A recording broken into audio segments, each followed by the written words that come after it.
大家平安，欢迎收听迦南之声，我是尤伯牧师。今天9月7号在家会主，我们要来分享的是反霸凌。今天的经文是耶利米书48章1到47节。我们先来读今天的金句。摩押非常傲慢，我听说过他们多么骄傲，狂妄自大，自以为了不起。耶利米书48章29节，经文在描述上帝透过先知来对摩押宣告的预言，上帝将要毁灭摩押，这毁灭的时刻即将来临，他们过去的骄傲荣耀将要消失，全国的诚意要被毁坏，而摩押地将要被毁灭。经文说，先知为摩押哀悼，摩押必遭受仇敌的攻击毁灭，但是呢，日后能够复兴归回。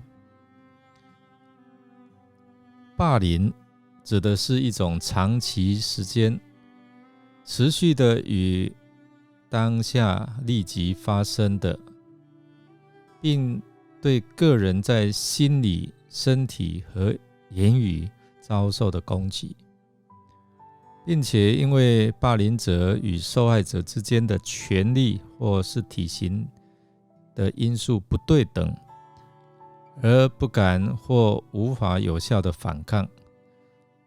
霸凌的霸凌者可以是个人，也可以是群体，透过对受害人身心的压迫，造成受害人感到愤怒、痛苦、羞耻、尴尬、恐惧以及忧郁。我们知道，我们每一天都要面对中国的霸凌，不管是在领空权、在外交上、在经济上、在国家的安全上，甚至我们最近看到很多的艺人，他们为了就是赞赏这些奥运的选手的表现，结果他们的工作权都被剥削了。中国不但对我们恐吓威胁，要打我们，最重要是警告我们，你们不要想独立。今天这段经文表面上好像针对摩押，但实际上是以犹大为听众。摩押所受的控诉有2方面，第一个是向耶和华夸大，另外一个就是嗤笑以色列。他们所说要受到的惩罚有2方面，摩押境内要遭受彻底的毁坏，他要沉醉呕吐，因而受辱，而成为人的笑柄。这段经文的属灵意义非常清楚，因为摩押向神夸大，他骄傲，自以为是，目空一切，他不承认上帝的主权而受罚。其实在这些问题上面，摩押与犹大并没有什么分别，两者都是向上帝采取抗拒和骄傲的态度。既然犹大因此而灭亡，摩押又如何能幸免呢？摩押的国运已到了尽头，灭亡从上帝而来，接着就是人民的悲鸣和哭泣。摩押常常嘲笑以色列，当以色列好像被抓到的贼，每一次都提到以色列就摇头轻视他。但是现在呢，这羞辱和被嗤笑却成了摩押的记号。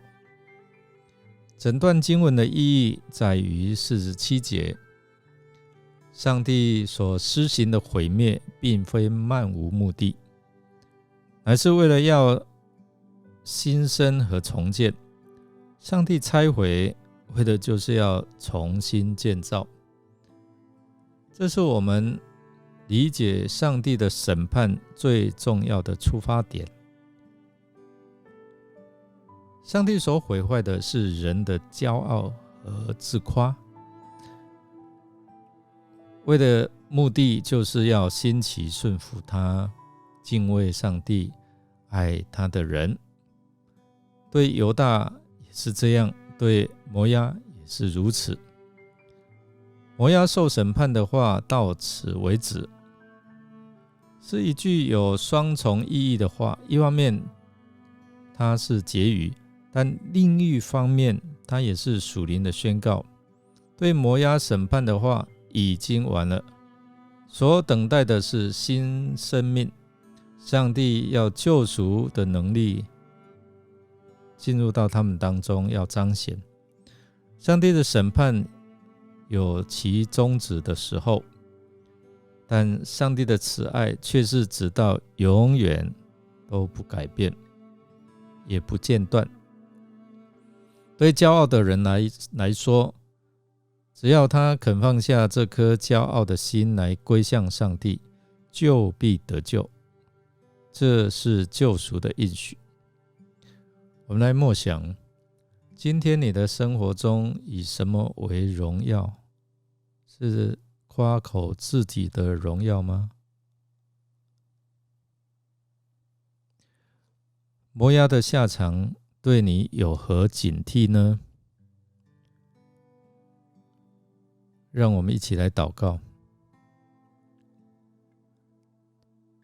亲爱的主，求你不要让我在安逸顺利中生命没有成长，甚至越显得骄傲自夸。愿我接受你用任何的方式使我改变及谦卑。祷告是奉靠主耶稣基督的圣名求，阿们。感谢您的收听，如果您喜欢我们的节目，欢迎订阅并给我们好评。我是尤伯牧师，祝福您一天充满平安、健康、喜乐。我们下次再见。